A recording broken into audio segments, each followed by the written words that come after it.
Well, in the first 15, they made it a point and an emphasis to get Julio involved early and often, and he ran short routes, deep routes, and, you know, when you look at the Carolina Panthers defensively, they run a cover 3. They play a lot of zone coverage, bend but don't break, and guess what?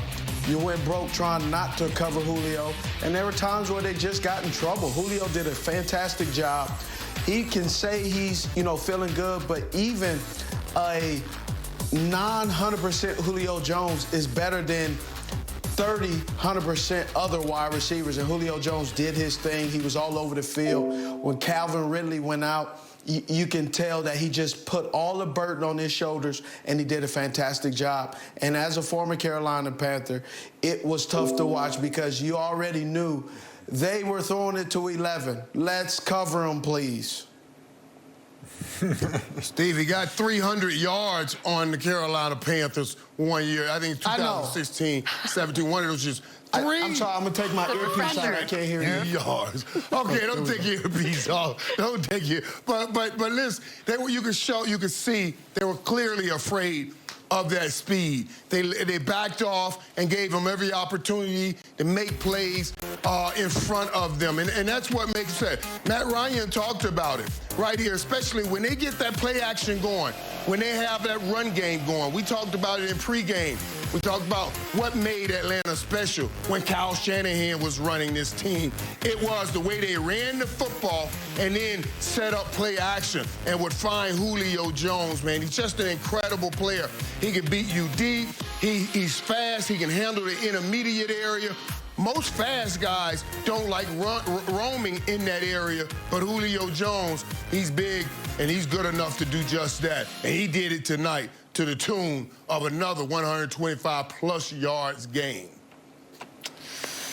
Yeah, Julio Jones was outstanding tonight, right? But my real question is, why did the Carolina Panthers defense continue to play these high school zone coverages against a guy that's tearing them up and destroying their zone coverages at the beginning of the game? Hey, maybe these Mensa member colleague receivers that I work with can please help me understand why, if Julio Jones comes out and all of a sudden is shredding what you're doing, and I understand the bend but don't break philosophy, but he is legitimately shredding you. Why don't you change up the coverages a little bit? Why don't you double team him, especially after Calvin Ridley goes out?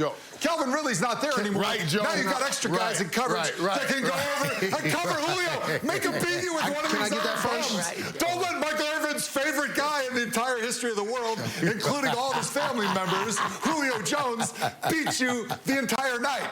Yes, Steve? Go ahead, Steve. It's your turn. Well, I can tell you why.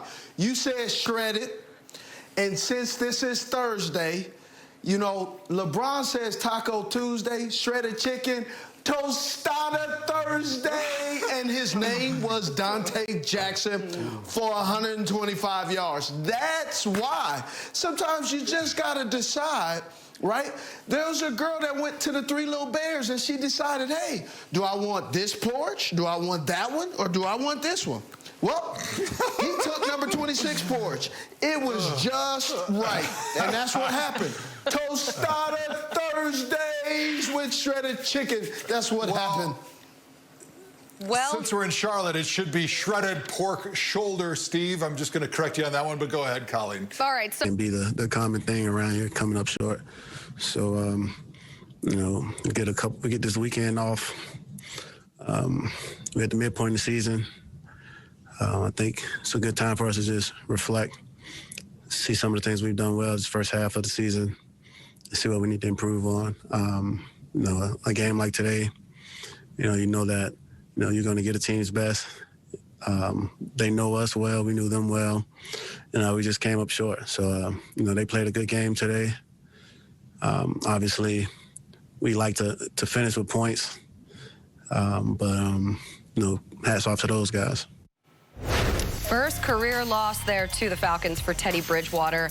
And Julio Jones, I mean, he came out the gate just on fire in this game. And look at this, most games with 125-plus receiving yards in the Super Bowl era. Only Jerry Rice has more. He passed, or he's tied now with Randy Moss.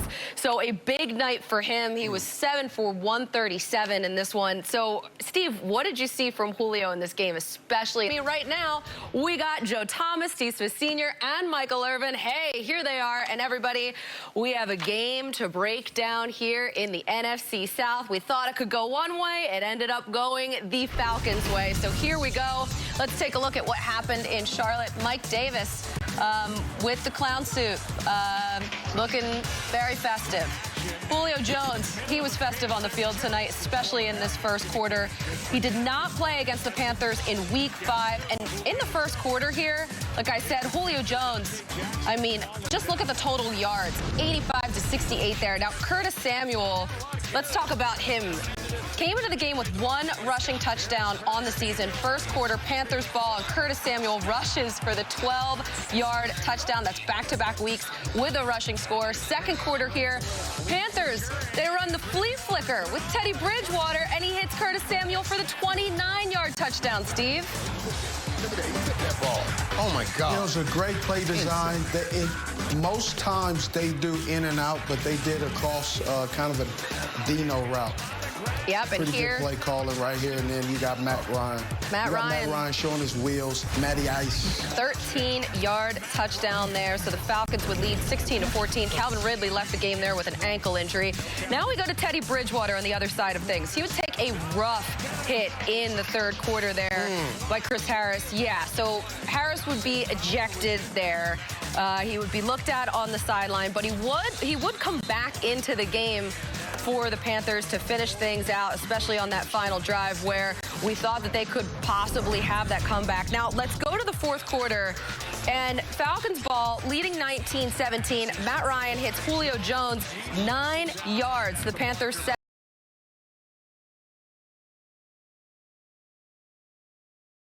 17. So Jones would finish.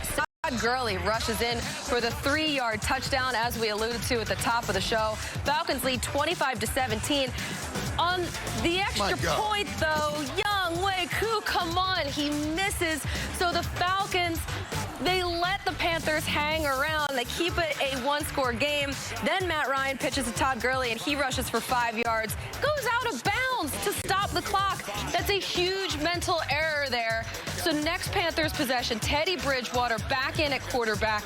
And what does he do here at 3rd and 17? He hits DJ Moore for 42 yards to take the Falcons down, or take the ball down to the Falcons 34. So that Panthers drive continues. 3 plays later, 3rd and 6, and Teddy Bridgewater throws for DJ Moore, intercepted by Bleedy Ray Wilson.